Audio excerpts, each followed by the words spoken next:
Arms and the Men, Act 3, the last part of this romantic comedy, or actually anti-romantic comedy, as Bernard Shaw has changed the subtitle according to what the critics wrote at that time, that it is not a romantic comedy as much as it is an anti-romantic, since he is attacking the romantic perspectives and trying to show that actually realistic perspectives are more uh, uh, better and true. So in this act, the best title to have it, or let's say one of the good titles to have, is The Deconstruction of Heroics and the Triumph of Realism.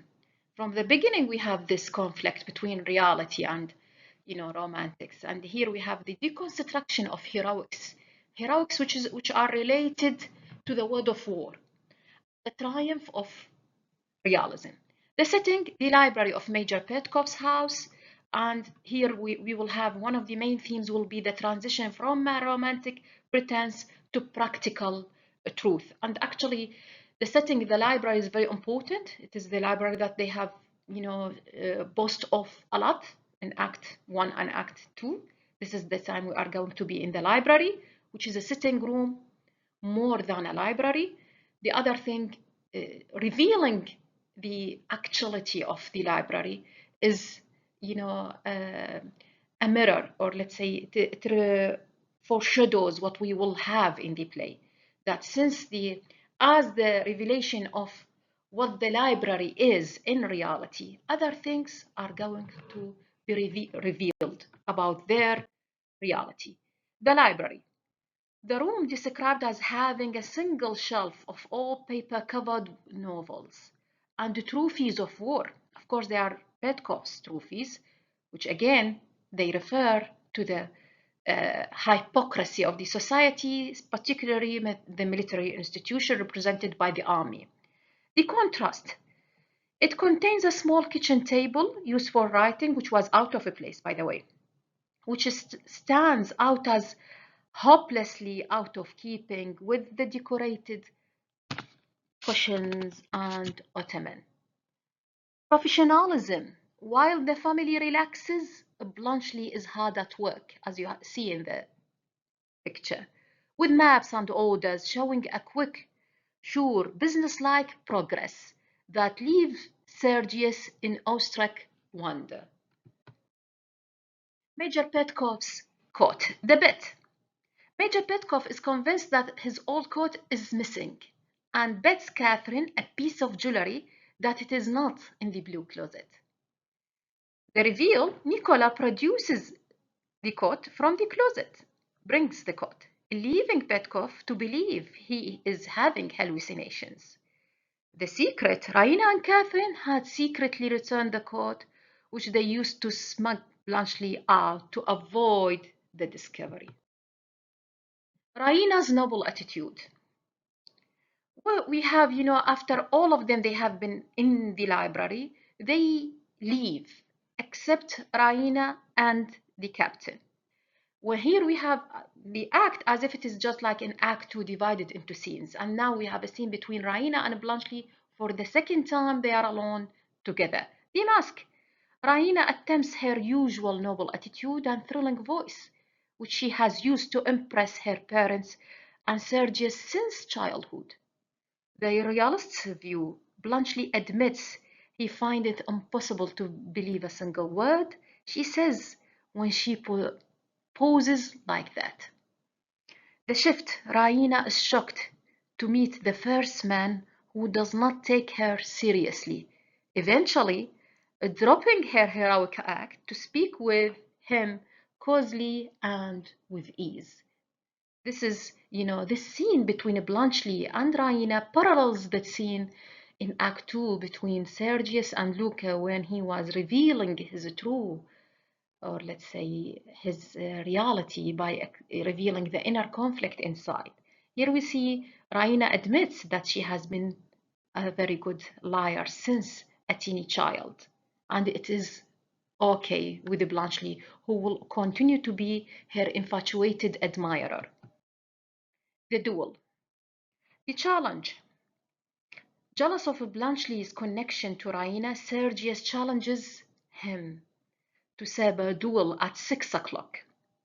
The practical choice. Blanchely, an artillery man, exercises his right to choose weapons and selects a machine gun, promising there will be no mistake about the cartridges this time. And the subverting tradition, Bluntschli treats the duel as a technical exercise, offering to be a sword instructor so neither man gets hurt, further deflating Sergius' romantic notions of combat. Here the duel was, was just like that Sergius felt he is a fool by not knowing Bluntschli was the man who in Raina's bedroom. But at the same time, it is a kind of irony because Sergius, he himself, he is the one who starts the cheat. Raina disillusionment. Just like Sergius in Act 2, when he is no more illusioned by war, Raina is no more illusioned by the higher love. Raina's disillusionments. The flirtation revealed. Raina reveals she saw Sergius making love to Luca in the garden, shattering their romance and calling it a hollow sham. The eavesdropper. Sergius finds Luca listening at the door and drags her in, calling her an eavesdropper. Luca's defense. Luca boldly states her lover was at stake and claims her feelings are stronger than Raina. And by this, we have the four of them together and each couple in its right position. Sergius' heroic action. Sergius commits to marrying Luca, declaring, "If these hands ever touch you again, they shall touch my offended bride." He fulfills his promise and proves his heroism by challenging the tradition of marriage markets at the 19th century. And as you see in the picture, this is, because of this, because of he says that if he touches her again, and while he was apologizing to her, she offers him her hand, and he spontaneously, without thinking of the promise, he kisses her hand, and then she reminds him that make me your future bride. And he was a little bit surprised. Then he refuses to withdraw, and as if it was the right chance to fulfill his heroic action. Now he is a hero in the sense that he is ready not to do the wrong thing, to challenge the wrong traditions by breaking the class distinction or classism. A man from the upper class is going to marry his maid because they love each other. The final union. The inheritance. Blanchely's father has died, leaving him a massive empire. 6 palatial establishments, 70 cartridges, and 9,600 pairs of sheets. This is, part of the list that he starts reading. The list has been sent by the lawyer to him to tell him what he has inherited and what kind of business is waiting for him. And he found himself, Bluntschli, who doesn't believe in classicism, but he found himself obliged to start reading from the list to convince Catherine and Petkov that he is rich, so he deserves their daughter. The marriage proposal. Bluntschli proposes to Raina once he realizes she is 23, not 17 as he supposed, because he thought that she is 17 and that's why he didn't propose immediately. Raina accepts her chocolate cream soldier as the play ends when he proposes in the romantic play, and the play ends by the union of the two couples, and especially Raina and Bluntschli. And for those who says, well, there is nothing new, both of them are from the upper class, and it ends with the same, traditional story, a beautiful young lady, a rich one who is going to marry the handsome young man who's also from the upper class.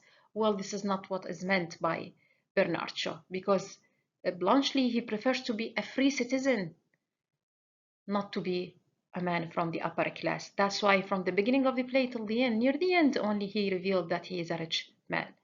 And to have such kind of happy ending after all, it is a comedy. But the main themes are still there. The the shattering of the romantic perspectives for war and love. Thanks a lot. I hope that you enjoyed. I'm inviting everyone who have never read the play to read it. It is really worthy. And after all, this is Bernarcia. Thank you and see you in another video.